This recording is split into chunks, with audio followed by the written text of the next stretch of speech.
Hey all, just me again. So anyway, got a new video for you. Today's video is going to be about Bleach, the manga slash anime, and why I think it is a really good example of a fighting manga, and probably the reason why this manga actually became so popular in the first place. Um, so anyway, how do I start this? Yes, pardon me. So Bleach.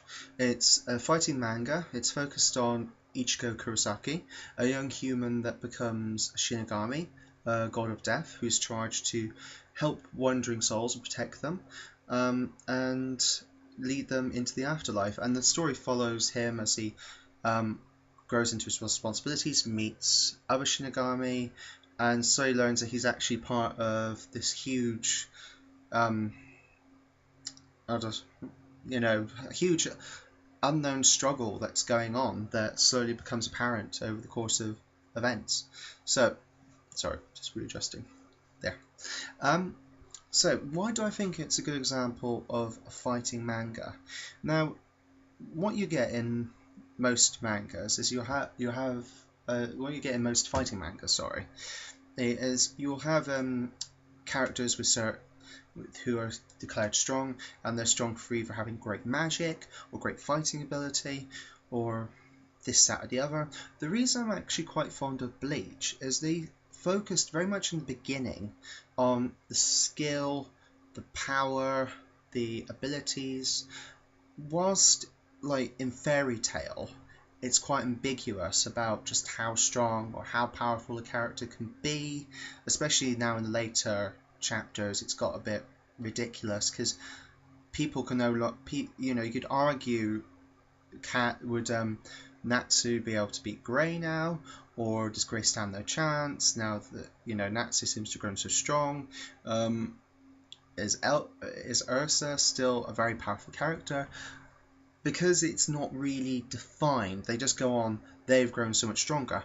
Whilst in Bleach, what you had, what was quite useful was the whole ranking system of the lieutenants, the captains stuff. I know that can be annoying to some people because they don't want things defined by a clear rank, but it's probably actually why the popularity was, because people were able to automatically start realizing just kind of what level of strength these other individuals fell into.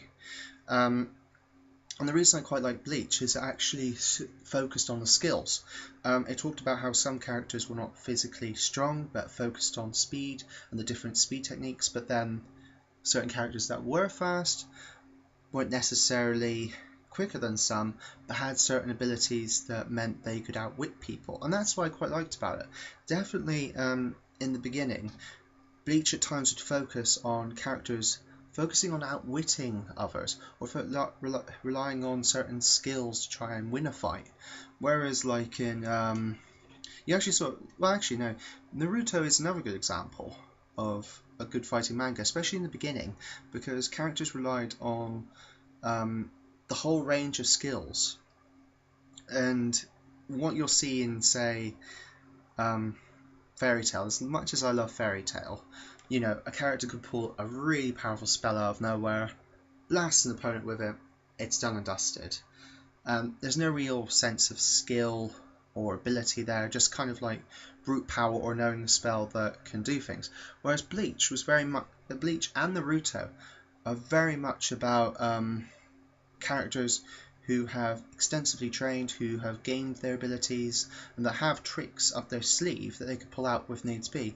Look at Yoriichi and Soifon, the different assassination techniques they have, the ability to do certain steps to create shadow clones of themselves to avoid attacks, or be able to kind of almost teleport, disappear because their speed's so great.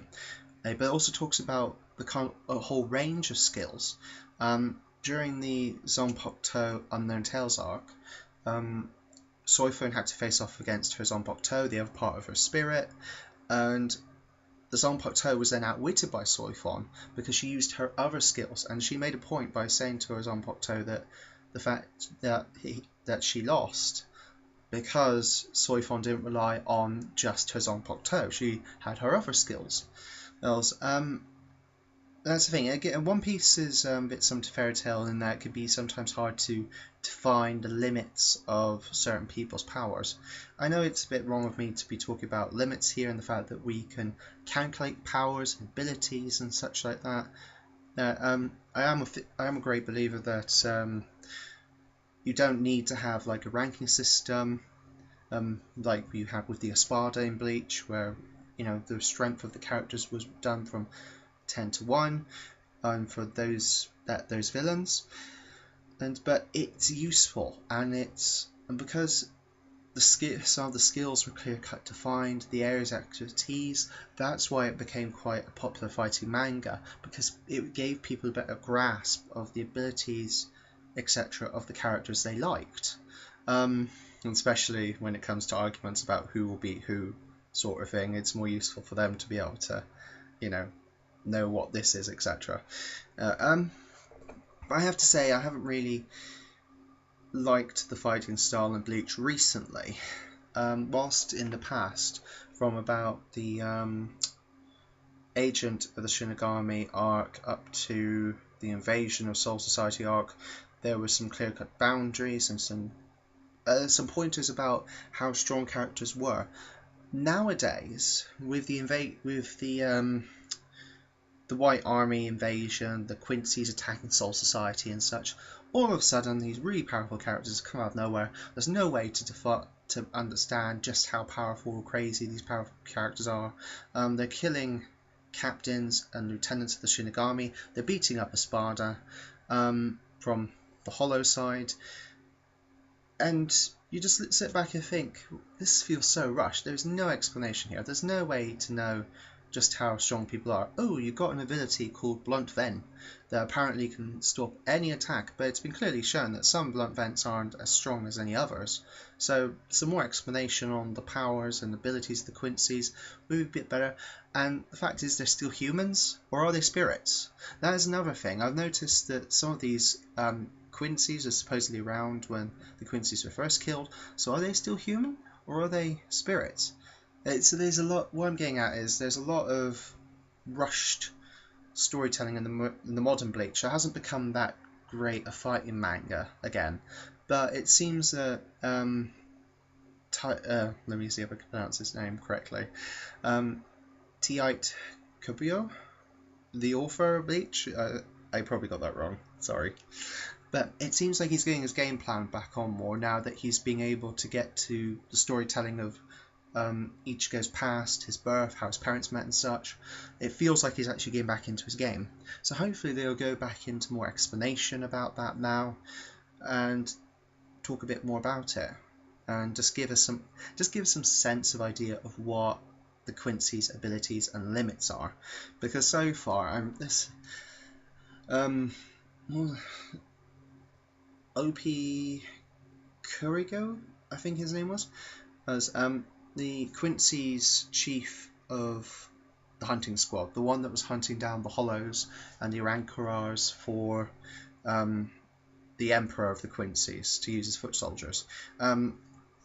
This is a perfect example, because he has abilities that literally allow him to rip apart the landscape of spirit matter and absorb it into himself. A literal limitless power. There's no definitions to it. I mean, obviously there's going to be drawbacks. Actually, that's kind of a good point I should have brought up. The fact is, most of the powers in Bleach seem to have an unstated drawback or a negativity. Most of the Bankais will have the one Bankai creates a gigantic armored giant, but any damage done to the giant reflects back on the person controlling it. The other Bankai is a one-shot, one-kill, hence, though, negative part, one-shot. So once you use it, it's gone, and if you are somehow able to avoid it, can't be used again. And it really drains the character Soifon, who owns the Bankai, of her power. And the other one is, what was it? The other Bankai by the Captain Commander has its absolute destructive power, but if used for a long duration, it will actually also destroy the area around it just because it's there. So and that's just the Bankais, but there was loads of other, a number of the Espada powers as well had distinct drawbacks, if nothing else just the fact that most of them were just focused on destruction. And whilst, destruction's good for a creature that wants to fight people, not necessarily the most versatile abilities. So that's why I quite like. There's a lot of drawbacks, but the Quincy's so far have not shown what the drawbacks of using abilities are, or stealing abilities, or anything like that. So it'd be good to actually have some perspective on what is what, really. Just, yeah, that's all I could say. So, but I get the feeling that Tate, whatever his name is, God, I probably mispronounced that as well. I get the feeling that he's really getting back into his game now, and he's going to produce some good storytelling and hopefully some good perspective on the enemies from here. So anyway, that's just what I want to go on about today.